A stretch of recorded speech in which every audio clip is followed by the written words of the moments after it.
Festival! Wow, meron na rin silang motorcycles. So, meron din sila dito guys, mga e-bike.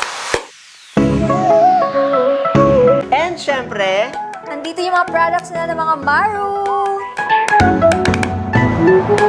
mga idol, ito yung gamit kong Maru Ronin 1.0.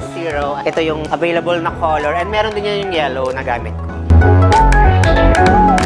And yan, sakto guys, malapit na po ang Christmas. So, may pang-gift na po kayo sa mga kids nyo. Kasi meron din po sila mga kids bike. And syempre mga idol, meron din silang mga forks. 4,700 ang Maru. Air na siya. Kung sa mga parts accessories naman guys, meron din po sila dito. And also, mas madali nyo ma-afford ang mga bikes dito sa pamamagitan ng home credits. Mas mapapadali nyo ma-avail lahat ng mga products dito sa Star Bike. So ano pang inaantay nyo? So good na dito sa Star Star Bike Bike Festival!